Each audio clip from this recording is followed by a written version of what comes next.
upon interviewing two parents whose children have intellectual disabilities, we have already read the result, which is their response. And the first question is, how did you come to learn about inclusive education? So, parent number one, her child is currently enrolled in General Luna Central Elementary School, na nung una ay enrolled sa special education ng General Luna Central Elementary School, ngayon ay grade 3 na siya, ay enrolled na siya ngayon sa isang inclusive education o sa mismong normal classroom. So, her answer in the question, how did you come to learn about inclusive education is, in English ko na po, pero Tagalog po yung sagot niya.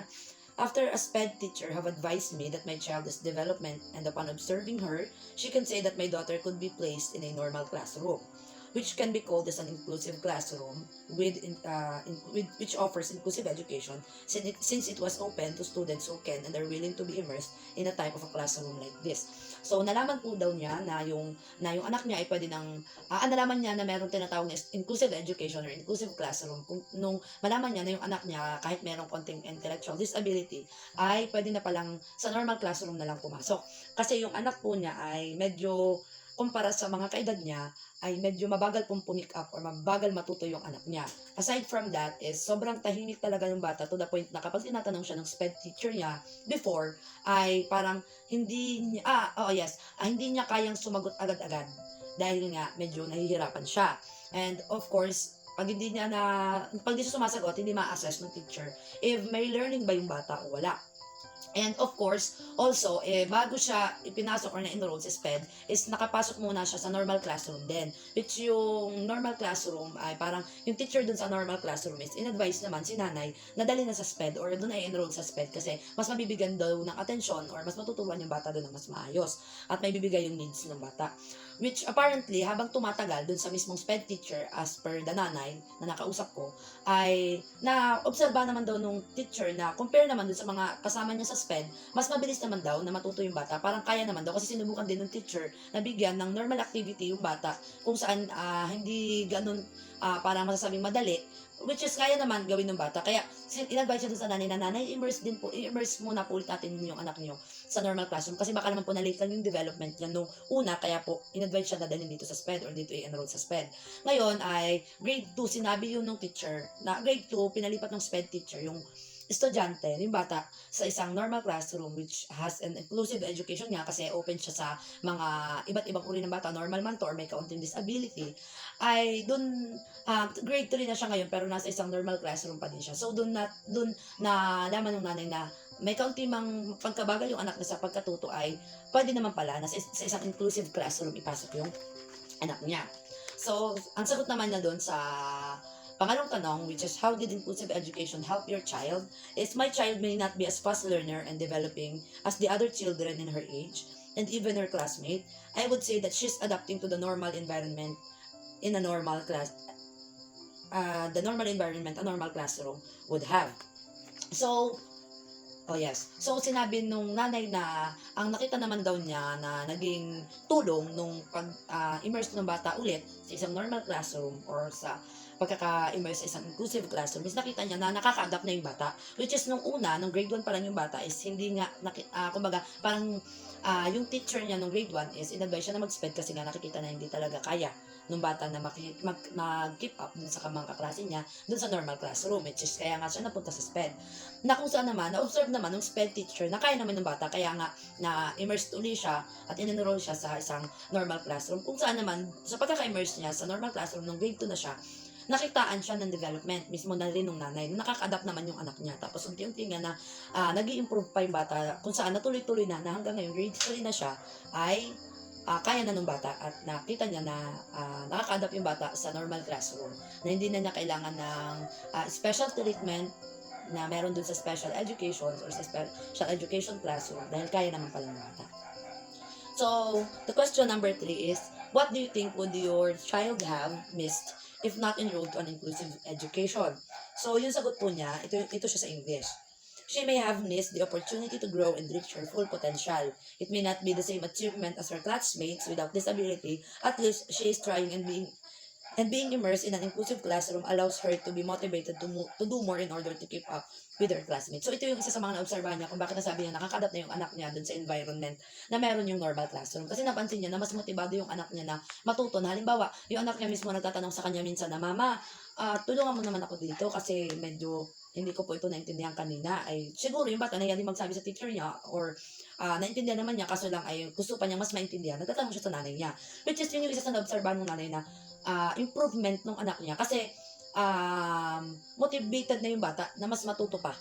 Alam naman or medyo aware din siguro yung bata na hindi siya kasing bilis mag-keep up tuto ng mga kaklase niya pero ginagawa niya lahat ng paraan. And as well, nabanggit din sa akin nung nanay na during the first week and the following week nung anak niya nung ma-immerse po ulit nung grade 2 siya sa normal classroom ay iba yung activity na inipo-provide ni teacher kumpara dun sa mga normal na bata na walang disability. Kumbaga, meron kaunting supporting activity para dun sa bata may kaunting intellectual disability kasi nga medyo hindi siya ganun kabilis. So, more on, mas madadali yung activity ng bata. Pero sinisigurado din naman daw ng teacher na na-achieve kung ano yung dapat learning na makuha ng bata. At isa pa dun is, nung una daw, parang tinatry pa ng teacher na maging yung mga ibibigay niya activity is hindi more on sulat-sulat o yung ginagamitan lang ng kumbaga application. Minsan bibigay siya ng activity tapos yung bata is sila nagwa one-on-one para ma-support niya or kahit pa paano ay ma-guide niya yung bata dun sa gagawin. And yun, so nakatulong din siguro yung assistance ng teacher dun sa bata para mas madali na sa kanya mas madali sa kanya makisabay dun sa mga kaklase niya. So the fourth question is, what advice can you give to other parents with children with disabilities, especially those with intellectual disability, in terms of enrolling their children to inclusive education? So, ito po yung sagot na nanay in English. Consistently communicate with the teacher and try asking them questions about your child's developments. Itong tinutukan ng teacher na to na consistent mo daw na makipag-communicate is yung SPED teacher. Although they are also constantly informing us, parents, about our child performance in class, ay kailangan mo pa din daw magtanong so that your child could have the opportunity to learn in an inclusive classroom or a normal classroom given the fact that my child needs more adjustments than the rest of her classmates. So, yung advice mismo nung nanay is, katulad sa mga nanay na nasa SPED education, naka-enroll yung mga anak ninyo, is try nyo makipag-communicate at alamin sa SPED teacher kung ano yung mga observation niya na maaaring makakatulong din para magkaroon kayo ng kaunting kaalaman about inclusive education or kung pwede din yung anak ninyo ay enroll sa inclusive education or inclusive classroom. Na sabi nga niya, hindi man kasing bilis o hindi man ganun kagaling yung anak niya agad-agad kumpara sa mga classmate niya, at least she is trying and she was given the opportunity to reach her full potential na makipagsabayan sa mga normal na bata kahit may ganun siya. Kahit may ganun siyang disability or kaunting problema. So, the second parent naman po, which is from Olong Tao naman, ito ay dati naming kapitbahay. Hindi ko na lang po i-drop yung name kasi for their confidentiality na din. Ay ang anak niya po ay, nung kapitbahay ko pa siya, hindi pa siya nag-aaral, though dapat nag-i-school na siya, which is 5 years old na yung bata, dapat nag-kindergarten na siya or daycare, ay hindi nila pinapasok kasi yung bata ay hiyain. Tapos, mahirapan yung bata makipag-socialize or makipag-social interaction. Lagi nga siya nasa likod ng nanay niya kapag halimbawa may mga tao lalapit, lagi siya tatago sa likod ng nanay niya. Tapos, ang unang-una ko kasi napansin dun sa bata niya, 4 years old pa lang siya. 4 years old pa lang siya, napansin ko na medyo meron hindi normal sa kanya kasi 4 years old na siya, hindi pa po siya maalam magsalita. Yung nakaka-create siya ng tunog, tapos yung, alam mo yung para siyang umiigit, yung tunog lang ng boses niya, tapos di siya nakaka-create ng buong salita. Yung ma'am, tapos ay, pag-iiyak, ganun lang, as in di siya nagsasalita, pero 4 years old na siya. Tapos yun nga, mailap siya sa tao, tapos medyo, kasama siya dun sa mga bata na pinaprovide ng center namin ng vitamins kasi medyo malnourished yung bata. So, dun sa question na how did you come to learn about inclusive education, ang sagot po ni Ate Yes, yung kapitbahay namin, in English is, I have learned about inclusive classroom or inclusive education when I go to Olong Tao Elementary School and ask them if I could enroll my child to their school. I've told them about her condition. Yun nga po, yung before, yung condition ng bata is hindi siya nakakainip talaga. As in 4 years old na medyo hirapan pa siya ngayon. Alam mo po yung parang yung dila niya, pakiramdam ko maikli, kaya hindi siya nakapag-produce. Pero sakto lang naman, hindi naman totally sabihin na yung dila ng bata talaga ay maikli.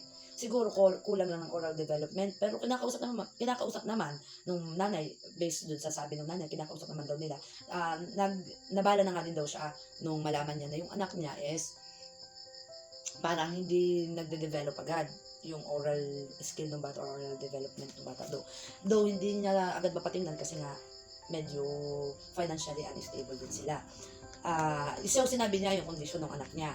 And then I've learned that they can accommodate my child after asking me some question and after talking to my child. So 7 years old na po yung bata nung enroll niya sa kindergarten. 7 or 8, something like that.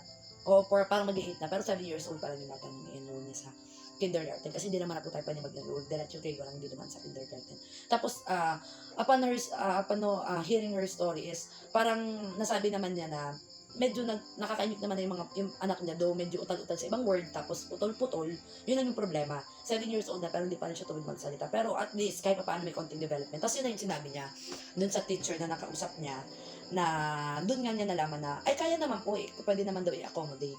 Ma-accommodate naman yung bata. Kaya naman daw pong turuan. At yun nga, willing din yung teacher na tulungan yung bata para matuto at ma-immerse at makapag-enroll sa isang normal classroom. So, siguro, meron pa rin counting observation if kailangan ba talaga isa special education i-enroll yung bata. Pero nito lang po siya na-enroll. So, the question number 2, how did inclusive education help your child? Aside from we aren't a well-to-do family to access special education in private school and transportation and other fees it will include, it helps my daughter to access education despite of her late enrollment in school based on her age. She was given an opportunity to study despite of her condition, which the teacher said could be improved. And I can see how happy my daughter is and always excited to show me their works in school, and I can now see development from her, especially when socializing, because she doesn't grow up doing well in interacting with other people. So yun nga, nabanggit ko nga kanina. So yun yung naging tulong nung pag-immerse ng bata sa inclusive education, na yung bata kahit paano nagkaroon ng improvement, dahil siguro wala nung maipasok na niya yung anak niya sa school, kasi syempre siguro dahil nasa school namin mga kaklase, nakapag-create ng friends, nakakaroon ng kausap, may mga kasama na siya na kaedad niya, madali na para sa kanya kahit paano makipag-interact, at nakitaan naman nung nanay ng development yung bata, na dati tahimik lang, do tahimik pa din siya ngayon, pero nakikita niya na yung bata excited na uuwi, tapos sinasabi niya na, mama, gawa namin to, ganyan, yun, mga kinukwento sa kanya kung ano yung ginawa sa school. So, na-enjoy yung bata yung pag-aaral. Because she was enrolled in an inclusive school kung saan tanggap siya kahit ano pa man yung kondisyon niya, at nabibigyan sila ng equal or masabi natin pantay na karapatan at kakayahan na maka-access ng quality education, kahit pa may iba't iba silang differences, may mang sa klase na normal at meron mang katulad niya na may intellectual disability. So, in the third question, what do you think would your child have missed if not enrolled to an inclusive education? Ito po yung sagot niya.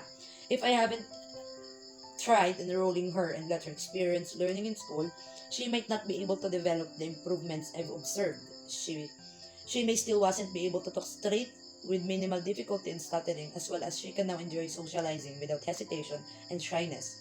And I am looking forward for more improvement. So, kung hindi daw, sinasabi ng nanay, depende base sa aming interview ay, kung siguro hindi daw niya na-enroll yung anak niya, hindi niya sinubukan na i-enroll or kausapin yung teacher dun sa elementary school, ay siguro hanggang ngayon yung anak niya napapadin daw magsalita, maaaring hindi daw na-improve ng anak niya. Kasi, di ba, pumasok yung anak niya nang medyo nakakaimik na pero utal-utal, tigil-tigil. Napansin din daw niya na kahit paano may kaunti ng improvement. Siguro dahil nakakausap yung mga kaklase niya na ganun magsalita, so na-adapt na din siguro ng bata. Medyo nababawasan na daw yung paghihirap or nakikita niyang hirap ng bata sa pagsasalita, nabawasan na yon. And of course, nabawasan na din daw ng kaunti yung pagkakautal-utal ng bata. Doon meron pa, ilan, pero hindi na ganun masyado katulad ng dati. At nabawasan din yung pagiging shy niya. Pag tinatanong daw ng ibang tao, nakakasagot na. Especially kapag tungkol sa pag-aaral, yung tinatanong na, pasok ka na pala. Kamusta naman, ganyan. Ayun, nakakasagot na yung bata kahit paano. At yun nga, at sabi lang ng nanay ay inaasahan pa daw niya at wini-wish niya na magkaroon pa ng more improvement yung anak niya. Sa fourth question naman po, na what advice can you give to other parents with children with disabilities, especially those with intellectual disability, in terms of enrolling their children to inclusive education? So, ito po yung sagot ng nanay. Try consulting a school and try asking them about the condition of your child and if they can accommodate them. Because they can say if your child can be immersed in a normal classroom and are willing to help your child improve. Trust your child if you can see that they can. and it isn't bad to try. So yun, kung ano yung ginawa niya, na nag-try lang siya magtanong, yun din yung in-advise niya. At gusto ko yung sinabi niya po na na magtiwala daw dun sa bata, lalo kung nakikita mo naman na kaya ng anak mo. Kasi wala naman daw masama na subukan. Kasi kung hindi naman daw kaya ng bata, yun pa yung sabi niya, ay sasabihin naman daw yun ng teacher kung hindi, magiging tapat naman daw, lalo kung hindi naman nila kaya. So after the interview that I've done, ay nakakuha po ako ng ilang takeaways and may reflections din naman ako regarding sa inclusive education after ko marinig yung mga sinabi ng nanay, and of course yung mga nakinig kong improvements and tulong dun sa bata after nilang ma-immerse sa isang inclusive classroom, kung saan yung isang bata dating nasa SPED education in-immerse ulit sa normal classroom, at yung isa naman is dahil nga medyo may difficulty yung bata, ay hindi agad na-enroll ng nanay and tinry niya na magtanong ngayon, at yun nga na-immerse yung bata sa isang normal classroom which promotes inclusive education. So ito po yung reflection na naisulat ko. Inclusive education lets all students, regardless of their particular differences, learn together in the same classroom to provide equal opportunities and fair treatment. I believe this very essence of inclusivity in the educational setting our children to grow without discrimination. And not enrolling the child to inclusive education is depriving a child with the opportunity to learn in a safe and nurturing academic environment. So, hindi dapat natin nililimit yung mga bata sa mga bagay at mga oportunidad na kaya naman nila sanang makuha at makamit. At nalaman ko din, base dun sa interview, dun sa dalawang nanay na kahit alam or aware sila na may ganun yung bata, is naniwala sila na kaya ng bata. So, kung kaya naman, try asking, try consulting. Kasi kung kaya ng bata na pumasok sa isang inclusive classroom na nagpo-provide ng exclusive education despite of their differences and different conditions, may disability man o wala, ay malalaman mo kung kaya ba ng bata. And of course, katulad ng mga nasabi kanina na nakatulong daw. So, ang inclusive education is mas nagpo-provide talaga siya ng more better opportunities dun sa bata. Kasi kahit pa paano ay binabawasan nun yung limit na kaya pa sana ng bata, pero dahil nga hindi siya sa isang inclusive classroom at hindi sa normal classroom na immerse yung bata, medyo nalilimitahan yung kapasidad ng bata, o nalilimitahan yung pwede natin subukan na kapasidad ng bata na kaya pala nila. And of course, doon naman po sa sasabihin nating papaano kapag ako na yung nandun sa inclusive classroom which promotes inclusive education, ay ano yung mga, as a future teacher ng inclusive classroom, ano yung mga sa tingin ko ay gagawin ko. Nakatulong kasi din dun sa mga bata, base din dun sa interview ko, na tinanong ko din kasi na sa paanong paraan naman nakatulong yung ganyan. Hindi kasi basta-basta na pagka-immerse mo dun sa bata sa isang inclusive classroom, ay ganun agad yung magiging achievement ng bata. Kung walang support ng teacher at hindi gumawa yung teacher ng paraan, paano makakasabay yung mga estudyanteng may special need or may disability or intellectual disability, ay hindi din naman agad-agad ganun yung magiging achievement ng bata. So, malaki yung ginagampanan ng teacher sa learnings ng bata dun sa isang inclusive classroom. And I think as a future teacher or future instructor in an inclusive classroom, I would say that I will make adjustments, and I will try to apply different approaches in my classroom to accommodate all the needs of my students given their differences.